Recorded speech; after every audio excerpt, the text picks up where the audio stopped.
Laki yang memperlakukan istrinya dengan mulia, Allah mudahkan rezekinya, Allah bahagiakan hidupnya. Tapi yang berlaku aniaya pada istrinya selalu berhadapan dengan cobaan dalam usahanya dan kehidupannya.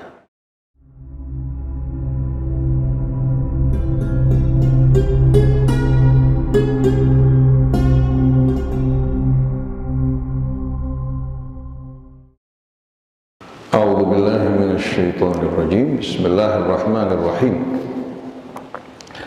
Alhamdulillahi rabbil alamin. Hamdan katsiran thayyiban mubarakan fih kama yuhibbu rabbuna wa yarda. Allahumma salli ala Muhammadin wa ali Muhammad. Assalamu alayka ya Rasulullah. Assalamu alayna wa ala ibadillahis salihin. Wassalamualaikum warahmatullahi wabarakatuh.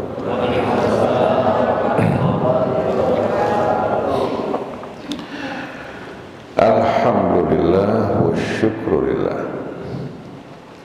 Pada pagi hari ini masih dalam suasana bulan Muharram, bulan pendidikan bagi kita untuk menjaga, menjunjung tinggi kehormatan Allah Subhanahu wa ta'ala, kehormatan sesama makhluk Allah, agar kita menjadi manusia yang betul-betul memiliki pekerti dan akhlak yang membuat kita dapat membuka pintu rahmat Allah Subhanahu wa ta'ala, dan kumpulkan kita bersama Nabi kita Muhammad sallallahu alaihi wasallam di tempat di mana Allah menyempurnakan rahmat dan kebahagiaan bagi hamba-hambanya, dan tidak lagi ada penderitaan, kebencian, permusuhan.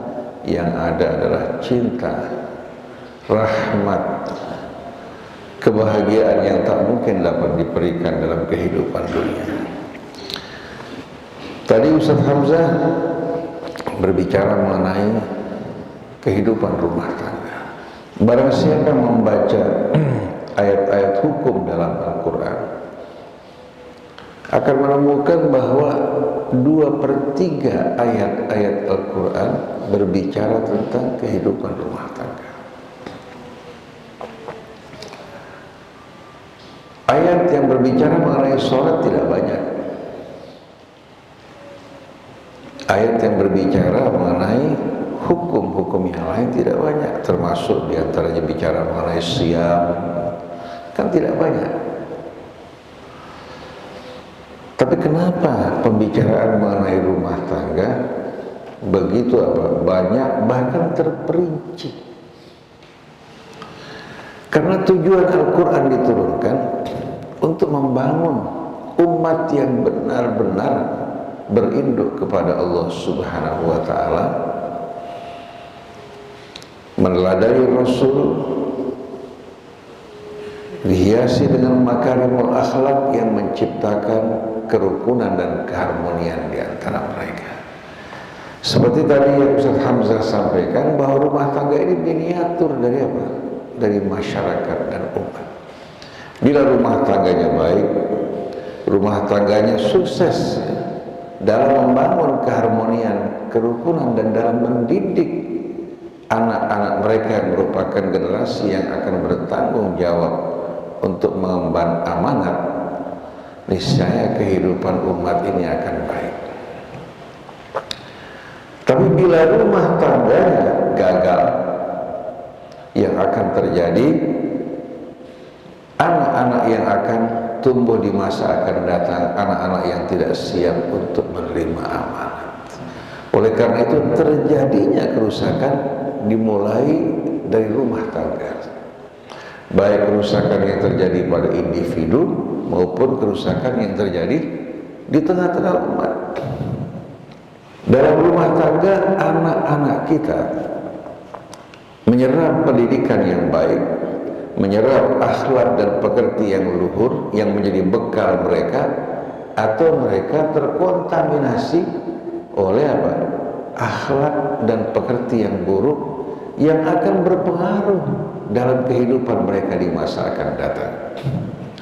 Oleh karena itu Nabi kita Muhammad sallallahu alaihi wasallam beliau mengatakan khairukum li ahli.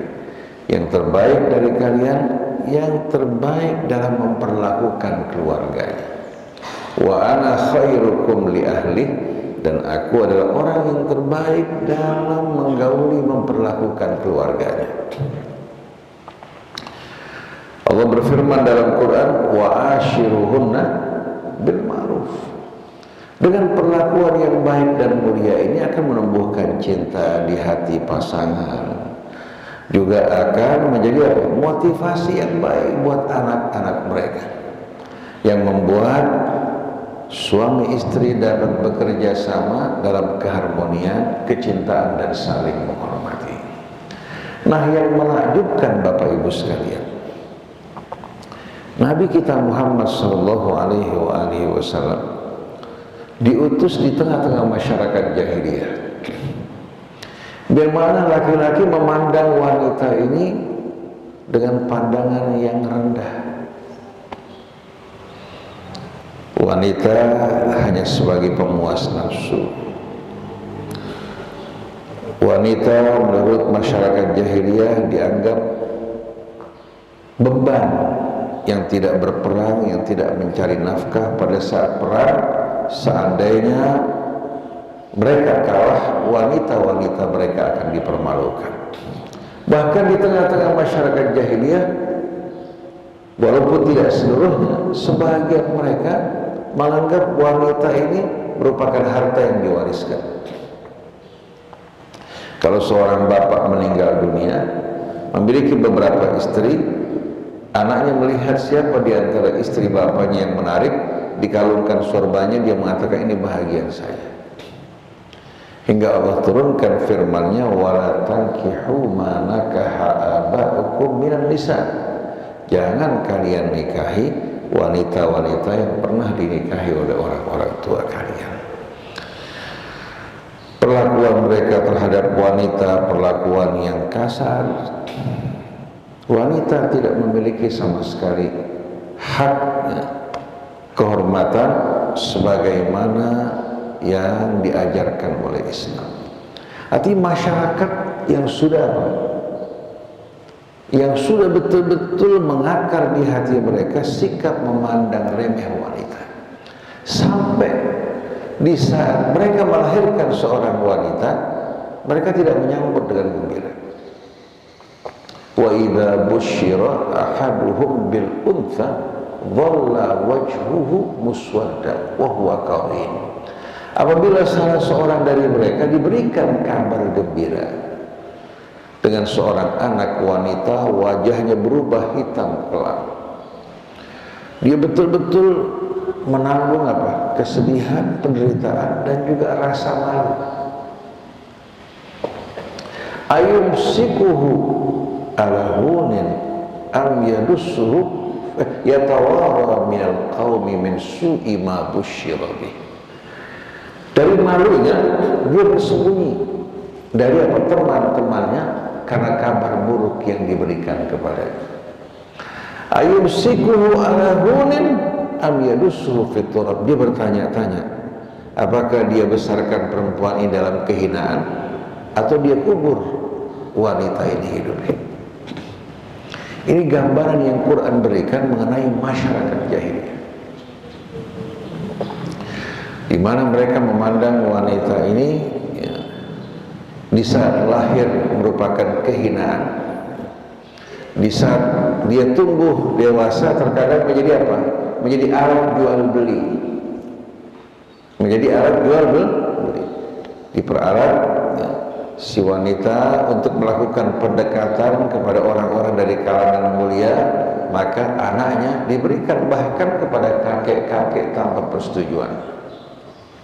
Ketika datang Nabi kita Muhammad sallallahu alaihi wasallam dengan membacakan ayat-ayat Allah, mengingatkan kita semua manusia mempunyai kedudukan yang sama. Allah ciptakan pria wanita berpasang-pasangan Bukan Allah Subhanahu wa ta'ala berikan kekuasaan bagi pria untuk menindas kaum wanita, tapi agar mereka berpasang-pasangan mengarungi kehidupan, bekerja sama untuk menjalankan amanat Allah.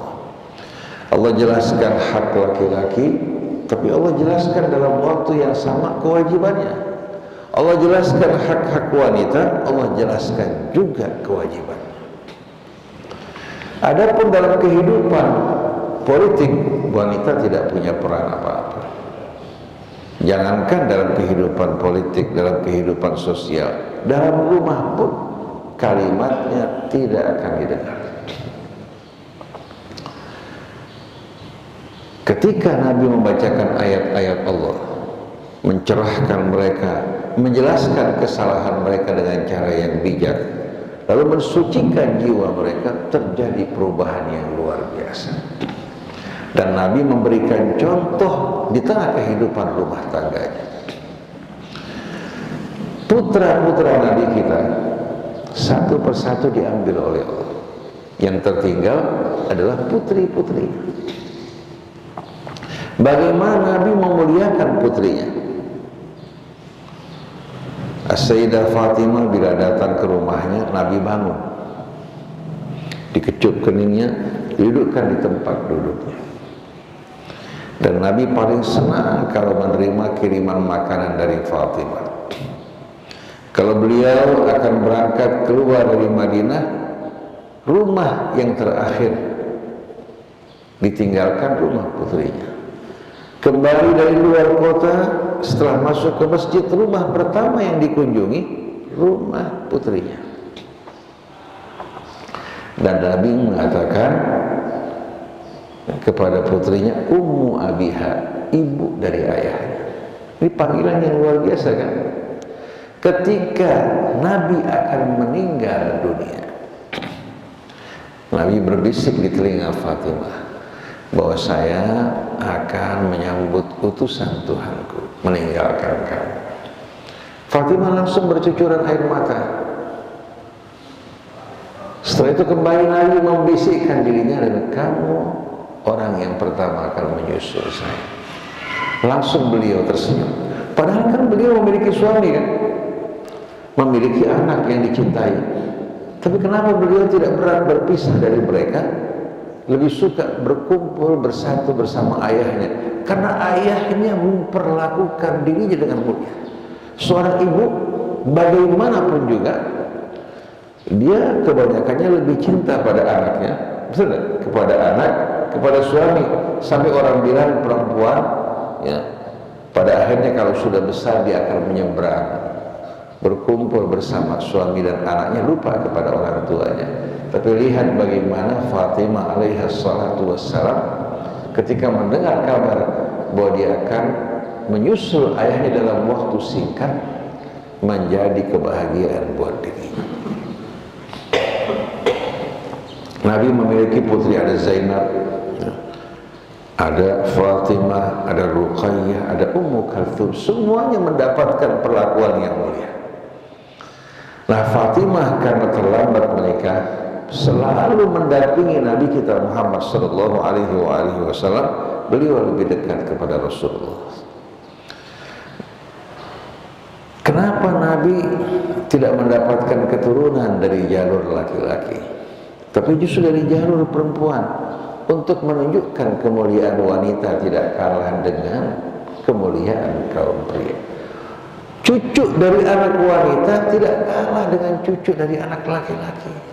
Kalau bahasa Arab tidak menganggap cucunya kalau dari anak laki-laki, dari anak perempuan bukan cucunya, betul tidak? Sampai sekarang di Hadramaut, ya, menganggap cucu dari anak perempuan itu tidak seperti mereka memandang cucu dari anak laki-laki. Sampai dalam pembagian warisan, ya, masih tidak lepas dari pengaruh jahiliyah. Kalau seorang meninggal dunia, punya cucu, anak-anaknya meninggal dunia, ada cucu dari anak laki-laki, cucu dari anak perempuan, maka yang menerima warisan cucu dari anak laki-laki, dari perempuan tidak terima warisan. Ada nggak nasnya? Tidak. Allah bilang dalam Al-Quran, lirrijali nasibum mimma tarakal walidan walin nisa'i nasibum mimma tarakal walidani mimma qalla minhu aw kathur nasiban mafruḍa. Laki-laki menerima hak dari warisan yang ditinggalkan kedua orang tua, wanita juga memiliki hak dari peninggalan orang tua. Cuma perbedaan, laki-laki lebih besar dari wanita karena laki yang membayar mahar, yang memberikan nafkah, yang menyediakan rumah, sedangkan wanita tidak. Nasiban mafruḍa, bahagian yang langsung ditetapkan Allah Ta'ala. Tapi ternyata hukum yang diterapkan terpengaruh oleh tradisi budaya jahiliyah. Ada sebuah syair ya, yang bunyinya, anak kami itu anak dari anak laki-laki. Adapun anak dari anak-anak perempuan kita itu anak laki-laki yang jauh dari laki-laki yang jauh. Kalau ada cucu dari anak laki-lakinya, orang yang masih kuat jahiliyahnya mengatakan wa na'im. Tapi kalau cucu dari anak perempuan, sikap merendahkan ini masih ada sampai saat ini. Dan di kalangan juga orang-orang Chinese juga ada hal-hal seperti ini. Mereka menganggap cucu mereka, keturunan mereka dari anak laki-laki. Jadi kita perhatikan bagaimana martabat perempuan itu begitu rendah. Bahkan dalam silsilah nasab, mereka tidak tulis anak-anak perempuan mereka. Yang mereka tulis hanya anak laki-laki. Bahkan dalam silsilah nasab kita di tengah-tengah Alawiyin, lihat coba, ada nggak anak perempuan ditulis? Karena yang melanjutkan keturunan mereka adalah laki-laki. Kalau seandainya benar, berarti mereka bukan cucu Nabi kita Muhammad SAW, karena mereka dari Fatimah, bukan dari apa? Bukan dari anak laki-laki. Rupanya Allah ingin menunjukkan kemuliaan wanita tidak kalah dengan laki-laki dalam meneruskan keturunan, dalam kedudukan dan kemuliaan. Ini yang diajarkan Islam. Indah ya ibu sekalian. Oleh karena itu bapak-bapak, ibu-ibu sekalian, jangan pernah memandang cucu dari anak perempuan lebih kecil. Bagaimana Rasulullah memandang Al-Hasan wal Husain? Al-Hasan wal Husain minni. Ini merupakan pendidikan dari Allah yang mengambil anak laki-lakinya, meninggalkan anak perempuan untuk menunjukkan kemuliaan mereka, bahwa mereka juga bisa mewariskan keturunan. Bahkan ibu ini punya peran yang besar, luar biasa. Oleh karena itu, lihat bagaimana Al-Quran mendudukkan wanita di hadapan laki-laki. Allah berfirman dalam surat Al-Baqarah, nisa'ukum harthul lakum fa'tu harthakum anna syi'tum. Wanita-wanita kalian adalah ladang-ladang dan tanaman kalian. Merupakan ladang tanaman kalian. Fa'tu harthakum anna syi'tum, maka datangi ya ladang-ladang kalian dengan cara yang kalian suka. Bagaimana seorang petani memandang ladang, ibu sekalian? Ada petani yang mengatakan, istri saya yang pertama, ladang saya. Petani itu betul-betul mencintai ladangnya, menjaganya, merawatnya. Saksikan di saat petani bercocok tanam. Dari mulai dia membersihkan kotorannya, membajak, menyiram, memupuk. Kemudian mulai menanam.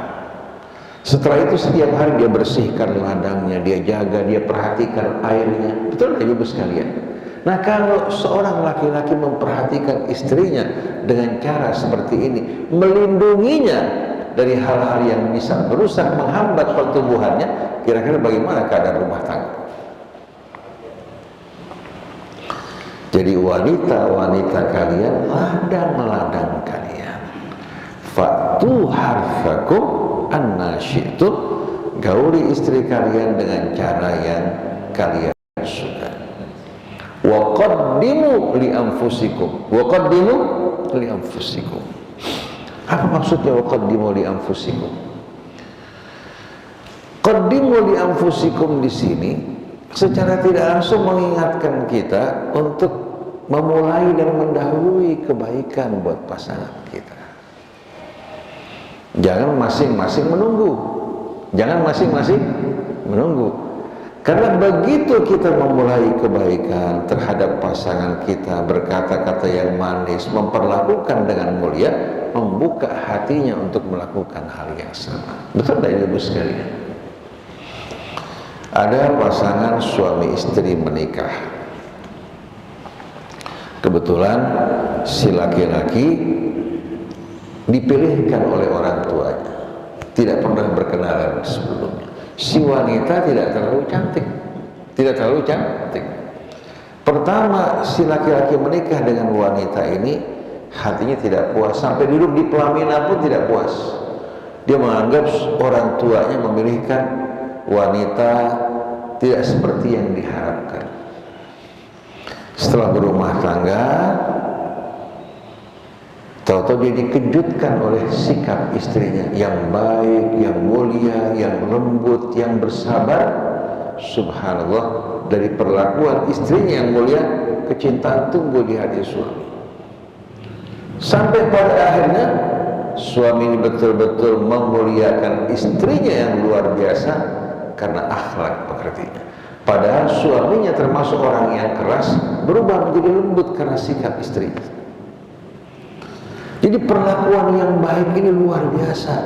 Kalau kita berjalan di tengah kampung, orang yang mukanya asam di pinggir jalan, kita ucapkan assalamualaikum, berubah nggak mukanya? Yang tadinya asam langsung ceria. Kata-kata yang baik, akhlak yang baik membuka pintu hati. Sebaliknya kata-kata yang buruk menimbulkan kebencian. Walaupun orang memberikan kita uang, memberikan bantuan, tapi diiringi dengan kata-kata yang menyakitkan, yang ada kebencian dan permusuhan. Betul nggak para jamaah? Sebaliknya lagi, seorang wanita menikah dengan pria yang tidak masuk dalam apa? Dalam nilai dia. Dia mendambakan laki-laki yang tampang gagah karena dia wanita yang cantik. Ternyata menikah dengan laki-laki yang jauh dari bayangan dia.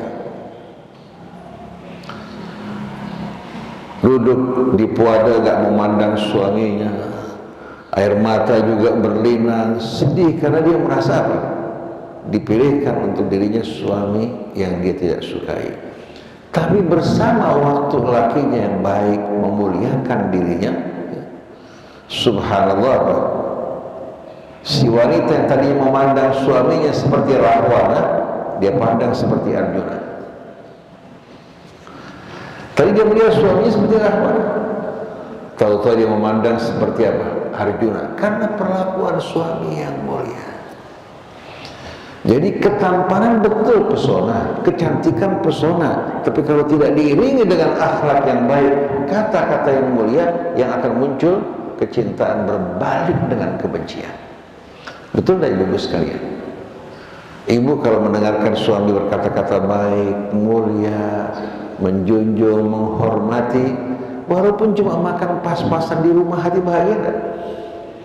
Coba diberikan macam-macam kendaraan, kredit card, sedikit-sedikit suami ngungkit, kamu ini dasar perempuan yang sama sekali tidak bersyukur. Berapa banyak yang saya berikan buat kamu? Ada supir pribadi, saya berikan kendaraan, saya berikan kebebasan untuk berbelanja, tapi sikap kamu sama sekali tidak syukur. Kalau suami lagi jengkel di luar, istri menjadi tempolong tumpahan marahnya. Sakit hati kan? Tadinya waktu pertama kali dia senang dapat suami yang kaya, gak apa-apa dah, kurang-kurang cakep sedikit, yang penting kaya. Walaupun akhlaknya kurang baik, habis kawin cinta bisa berubah segala-galanya. Ternyata begitu dia kawin, dia nyesel luar biasa. Jadi bukan soal ini, bukan soal ketampanan, tapi akhlak pekerti yang mulia. Nisa'ukum harthul lakum fa'tu harthakum anna syi'tum wa qaddimu li anfusikum. Arti qaddama yuqaddim, di saat orang mempersembahkan sesuatu, ya, kebaikan, manfaatnya kembali kepada siapa? Kepada dirinya. Mempersembahkan yang buruk, akibatnya dia yang akan rasakan.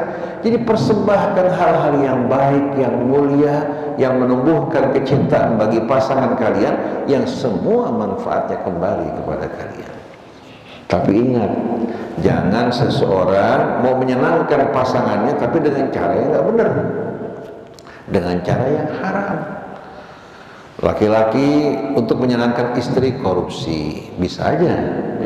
Perempuan ingin menyenangkan suaminya melakukan perbuatan dosa.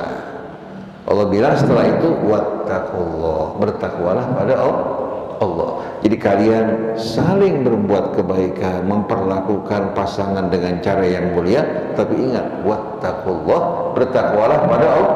Jangan untuk menyenangkan pasangan kita melakukan dosa. Wa'lamu annakum mulaquh, ketahuilah bahwa kalian akan berhadapan dengan Allah, menjumpai Allah.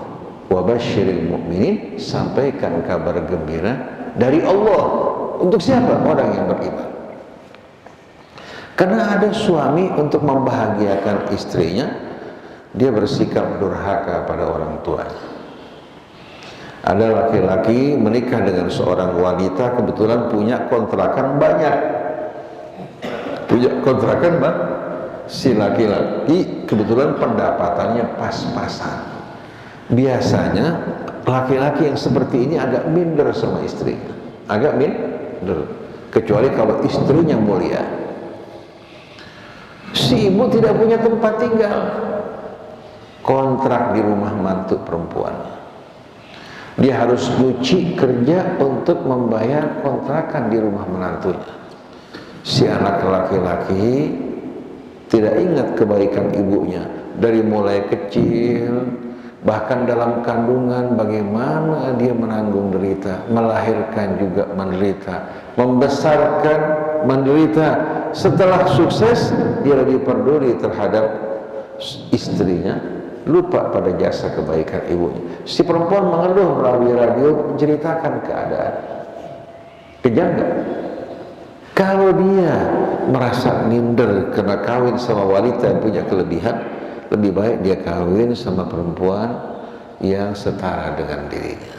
Tapi ada lagi wanita dari ekonomi dia lebih mulia dari suaminya, lebih kaya. Keluarga suaminya miskin, tapi si wanita ini memang mulia. Dia muliakan ibu mertuanya. Karena dia cinta sama suaminya, dia hormati suaminya, dia muliakan ibu mertuanya. Dia sediakan rumah buat ibunya, dia hargai. Padahal dia apa? Dia ini ya, yang menanggung sebagian beban rumah tangga. Akhlak suaminya baik dan mulia, si istri menghargainya, maka dia menghargai juga keluarga yang dicintai suaminya. Indah kan? Begitu juga seorang laki-laki, bisa dia mencintai seorang wanita yang akhlaknya baik, mulia, dia ingat pada orang tuanya yang menghadiahkan dia anak yang mulia. Dia hormati juga keluarga istrinya, dia hargai dan muliakan. Jangan seperti kebiasaan orang sekarang. Seorang laki-laki melamar seorang perempuan, ditanya saudaranya berapa banyak. Saudaranya ada 10, ya jangan, entah jadi beban ngerepotin. Akhirnya pendapatan kamu istri bakal berkurang karena ngurusin saudaranya. Orang tuanya masih ada nggak? Sudah meninggal, alhamdulillah. Ada yang begitu. Kalau orang tuanya ada, waktu anak perempuan yang mau menikah dia bisikin, usahakan jangan biarkan suami terlalu dekat sama orang tua, sama saudaranya. Jangan biarkan suami terlalu dekat dengan orang tua dan saudaranya. Kejam gak? Tapi sebaliknya, kalau anak laki-lakinya mau menikah, dia bisikin, kamu laki-laki harus jadi pemimpin. Jangan tunduk sama istri, jangan juga terlalu dekat sama keluarga istri kamu. Ingat, ibu yang besarkan kamu, ibu yang mendidik kamu, kamu harus ingat betul-betul kewajiban kamu. Indah kan? Ini namanya mutaffifin, yang curang, berkaitan dengan haknya minta dipenuhi, berkaitan dengan hak orang lain dikurangi. Allah tetapkan wailun lil mutaffifin. Orang seperti ini tidak akan mencium bau surga, tidak akan berjumpa dengan Allah, dan akan menjadi penghuni api neraka. Harus adil dong. Kita mendapatkan seorang wanita yang baik dan mulia dari ibu yang mulia, kita hargai mereka. Saya merasa saya bersama mertua saya seperti ibu saya sendiri. Malah saya punya mertua jadi rebutan antara mantu, rebutan, cemburu-cemburuan lagi. Saya bilang saya mertua, Mi, saya punya orang tua sudah meninggal semuanya, kalau yang lain kan masih punya orang tua. Betul. Kita berebutan ibu ini supaya tinggal di rumah kita, kumpul bareng kita. Karena apa? Karena memang akhlaknya baik. Jadi kalau bertambah keluarga kan kebahagiaan lebih indah. Jangan takut soal rezeki. Allah berikan kita rezeki karena akhlak dan pekerti yang luhur. Tahu nggak Bapak Ibu sekalian, yang membuat pintu rezeki murah itu bukan usaha aja, ada pupuknya, akhlak yang baik. Begitu juga rezeki seret, bahkan yang depan mata bisa meninggalkan kita gara-gara mulut. Satu orang teman kita selalu ngeluh, Ustaz, kenapa nih Ustaz? Udah jabat tangan setuju, lepas lagi berkali-kali. Saya bilang, mulut kamu luar biasa. Kamu ini baik, suka bantu orang, suka membela orang yang lemah, tapi mulutnya lepas kontrol. Kalau ngomong luar biasa hadirin sekalian. Akhirnya banyak kesempatan hilang. Orang yang ingin rezekinya dimudahkan, diluaskan, dosanya diampuni, kemudian dimudahkan masuk surga, berakhlaklah dengan akhlak yang baik. Kalau ada dua penjaga toko, yang satu begitu kita periksa-periksa, kalau nggak mau beli jangan megang-megang. Yang satu senyum, ramah, mau lihat apa saja diikutin. Ibu nggak usah khawatir, kalau mau beli beli, kalau nggak jangan keberatan. Kira-kira bagaimana perasaan kita? Mana yang kita akan utamakan? Yang muka asam, apa yang muka madu? Yang senyum. Jelas yang baik akhlaknya. Begitu juga wanita yang akhlaknya baik menjadi kecintaan suaminya, kecintaan keluarganya. Di saat nanti dia tua, jadi rebutan anak-anaknya. Tapi sebaliknya orang tua yang tidak baik akhlaknya, anaknya pengen cepet-cepet kawin jauh dari orang tua. Jangan tinggal bareng orang tua dah, gak sanggup. Begitu dia lepas, jarang ke rumah orang tuanya. Kecuali kalau orang tuanya panggil dengan paksa. Kenapa? Karena akhlak orang tuanya kurang baik. Jadi wanita-wanita kalian adalah ladang-ladang pertanian kalian. Tergantung kita, mau nanam duri bisa, mau nanam yang bermanfaat bisa, mau menghasilkan yang baik kita jaga, kita rawat, kita pelihara dengan baik. Wa qaddimu li anfusikum. Kalau petani tidak mau mengeluarkan pupuk, tidak mau memperhatikan airnya, tidak mau mengeluarkan biaya, hasilnya pasti tidak akan baik. Begitu juga pasangan suami harus mau mempersembahkan persembahan-persembahan yang baik mulia untuk pasangannya, yang kembali manfaatnya untuk dirinya. Dia menanam 1 butir menghasilkan 700 butir. Wa qaddimu li anfusikum wattaqullah. Persembahkanlah berbagai macam kebaikan yang manfaatnya kembali kepada kalian, dan bertakwalah pada Allah. Wa'lamu annakum mulaquh, dan ketahuilah kalian akan berjumpa dengan Allah yang akan menghisab kalian. Wa basyiril mu'minin, dan sampaikan kabar gembira untuk orang yang beriman. Laki yang memperlakukan istrinya dengan mulia, Allah mudahkan rezekinya, Allah bahagiakan hidupnya. Tapi yang berlaku aniaya pada istrinya selalu berhadapan dengan cobaan dalam usahanya dan kehidupannya. Dia pulang ke rumah seharusnya mendapatkan tempat teduh, dia tidak dapatkan. Kalau suara mobilnya bunyi dari luar, istrinya sama anaknya lagi tersenyum tertawa langsung kaget. Ada yang bilang, "A'udzubillahi minasyaitonir rajim, a'udzubillahi minasyaitonir rajim." Ada yang baca ayatul kursi kalau suaminya pulang. Begitu suaminya pergi, anak istri bilang, "Alhamdulillah." Bahkan ada yang bilang, "Jangan balik lagi kalau perlu." Didoakan kecelakaan buat suaminya. Ini jangan dianggap cerita kosong, tapi ini true story. Sampai ada perempuan ditanya, "Bagaimana kalau suami kamu kawin lagi?" "Alhamdulillah, biar orang ngerasain sama-sama ada penderitaan saya."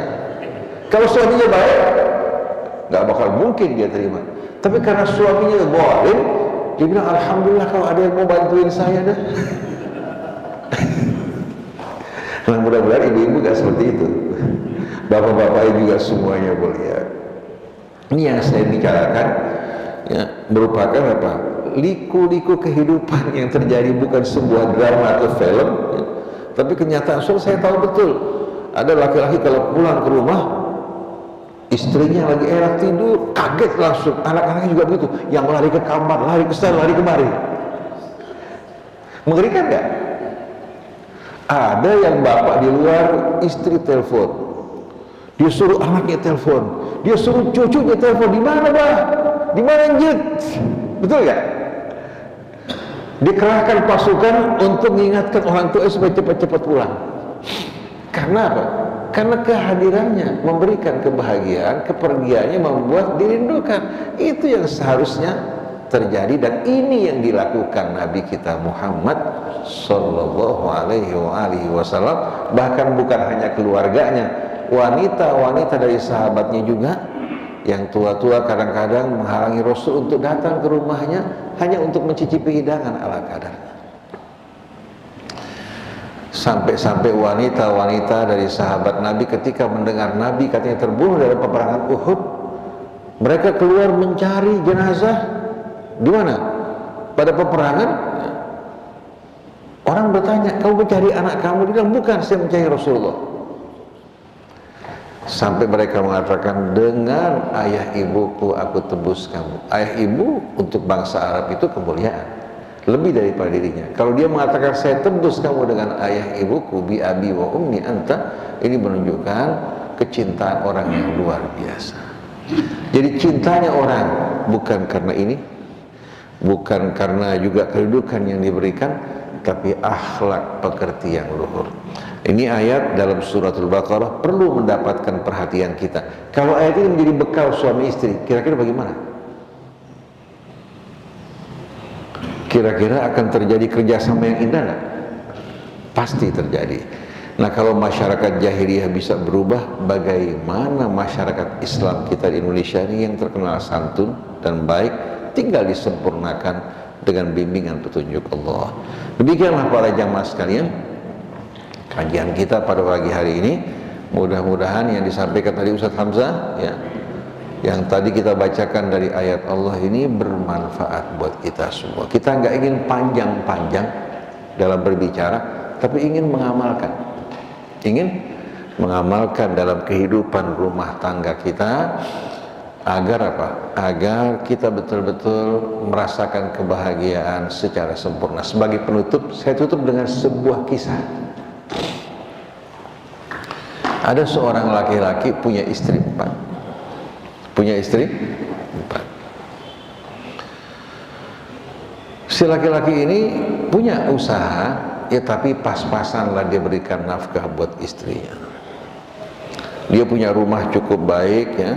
Tahu-tahu ketika dia jual rumahnya, yang membeli bayarnya emprit-emprit, sedikit-sedikit, sampai akhirnya dia nggak punya rumah.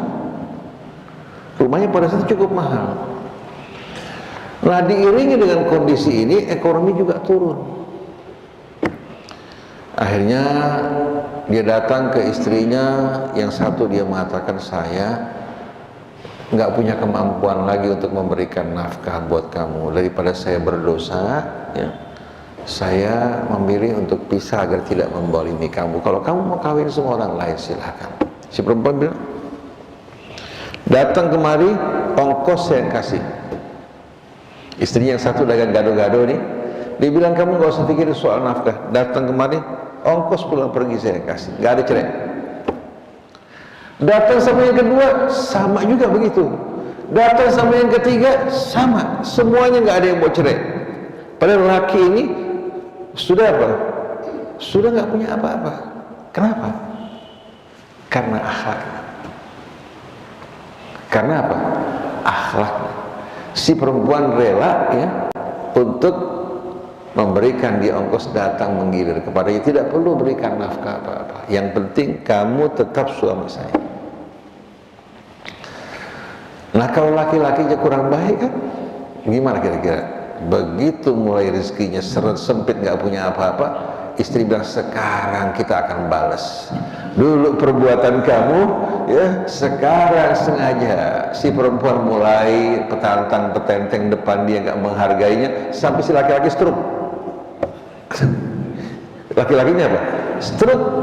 Akhirnya si laki-laki stroke, si perempuan abaikan, anak-anaknya pun mengabaikan, karena nggak ada apa?